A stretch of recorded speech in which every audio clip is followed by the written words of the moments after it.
স্বামী ক্যাঙ্কা করে খুশি থাকা লাগে, তুই তো জানিসই না। আমার থেকে শোন, ক্যাঙ্কা করে খুশি থাকা লাগে। আমি তোকে যে কয়টা টিপস কমো সেটা যদি ঠিক মতো তুই মানা পারিস, স্বামী তোর জন্য খুশি খা, সারা জীবন তোর জন্য পাগলা হয়ে থাকবি। দোস্ত ক, আমি সব মানবো। আমি খুব অশান্তির মধ্যে আছি স্বামী ক্লিয়ে। শোন তাহলে, মনোযোগ দিয়ে শুনিস সব কথা। তোর স্বামী ঘুমোর থেকে ওঠার আগে তুই আগে উঠবো, উঠে ফ্রেশ ট্রেশ হয়া তুই করবো কি, গাওয়াতে না সেন্টেন দিয়ে না সাজুগুজু হালকা সাজুগুজু করে তুই না সামনে সামনে ঘুরবো, মানে ওর যান ঘুম ভেঙে তোকে দেখেই যান ওর মনটা ভালো হয়ে যায়, ঠিক আছে? আর ওই ঘুমোর থেকে ওঠার যখন উঠবি, যখন তাকাবি, তখন তুই না ওর দিকে তাকে না মুসকি মুসকি হাসি দিব, ঠিক আছে? এটা গেল 1 নাম্বার। 2 নাম্বার হচ্ছে তা ক্যাঙ্কা করে ঘুমোর থেকে ডাক দিয়ে তুললে তাই খুশি হয়, সেটা আগে খেয়াল করবো। খেয়াল করে প্রতিদিন তার উঙ্কা করে তার ঘুম ভাঙাবো, ঠিক আছে? তাহলে দেখবো তোর প্রতি তাই খুব খুশি থাকবি। তারপর তাই কখন অফিস থেকে আসে সেটা তো তুই জানিসই, সেই সময় করবো কি মিথ্যা না সাজুগুজু হয়ে বসে থাকবো। আর উনি আসার কলিং বেল দেওয়ার সাথে সাথে তুই যা দরজা খুলে দেবো।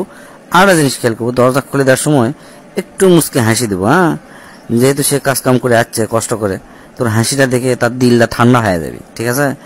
আর বিশেষ করে সবসময় না হাসি মুখে কথা করার চেষ্টা করবো ওর সাথে। এখন যে কথাটা কমো সেটা হচ্ছে খুবই গুরুত্বপূর্ণ। সেটা হচ্ছে স্বামী কখনো আঘাত দিয়ে কথা কব না। আঘাত দিয়ে কথা করে মনে করলো তো সর্বনাশ ডাকে লিয়ে এলো। কিসের জন্য? পরবর্তীতে দেখবো কোনো গুরুত্বপূর্ণ কথা তোর সাথে কবি না, করবি কি অন্য যা মানুষ কবি, বাইরের মানুষ কথা কবি, কিন্তু তোর সাথে শেয়ার করবি না, ঠিক আছে? এটা সবসময় গুরুত্ব দিস ব্যাপারটা। স্বামী যদি কোনো কাজ তো করবার কয় সেটা সবসময় হাসি মুখে করার চেষ্টা করব, ঠিক আছে? স্বামীর কোনো দোষ ভুল করেও পৃথিবীর অন্য কোনো মানুষকে কব না। এটা খুবই একটা সিরিয়াস কথা, এটা সবসময় মাথার মধ্যে রাখবো। যখন তার মাথা ঠান্ডা থাকবে আস্তে ধীরে তাকে বুঝাবো যে তুমি এই কাজটা আসলে ভুল করছিলা, এটা এরকম নয় এরকম হবে, তখন দেখবো তোর স্বামী ঠিকই শুধরে নিবি, ঠিক আছে?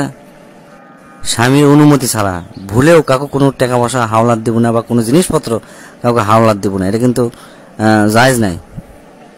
স্বামীর কোনো কাজ তোর যদি মনের বিরুদ্ধেও যায়, সাথে সাথে সেটা তর্ক করবো না, পরে ঠান্ডা মাথায় আস্তে ধীরে আলোচনা করব, দেখবো সব ঠিক হয়ে যাবে।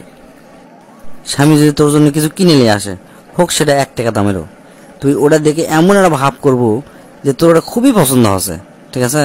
এতে স্বামী খুবই শান্তি পাবি, খুবই স্বস্তি পাবি এবং তোর উপর খুব খুশি হবে। এটা খেয়াল রাখিস।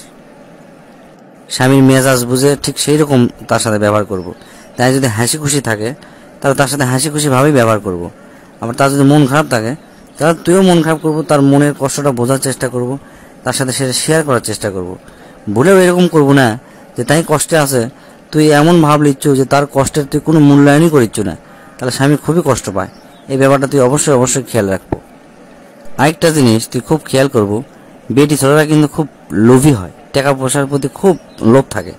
এই জিনিসটা তুই সবসময় খেয়াল করবো, কোনো টাকা পয়সার প্রতি লোভ করবো না। আর তোকে তো লোভ করার দরকারই নাই। তোরা বিয়ার আগে বাপ মায়ের কাছে থাকিস, বাপ মা তোকে দায়িত্ব নেয়, আর বিয়ার পর স্বামীরা দায়িত্ব নেয়। তাহলে তোকে কোনো টাকা পয়সা চিন্তা আছে?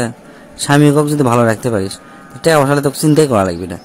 আর যদি স্বামী যদি কোনো টাকা পয়সা তোকে দেয়, তাহলে সেটা 100% হিসাব দেওয়ার চেষ্টা করবো।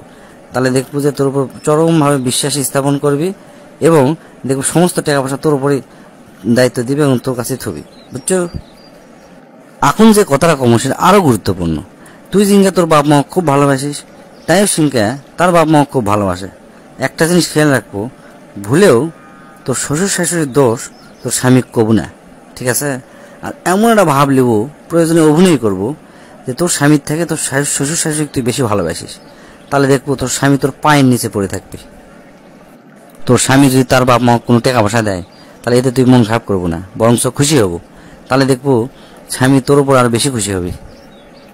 এই যে কয়টা কথা কোনো এলে যদি ঠিক মতো শুনতে পারিস, আর শোনার পর যদি তোর সংসার সুখের না হয়, তারপর আমার কাছে কোষ, আমি কান কাটে ফেলে দেবো। যা, তোকে অনেক অনেক ধন্যবাদ এত সুন্দর সুন্দর কথা কওয়ার জন্য।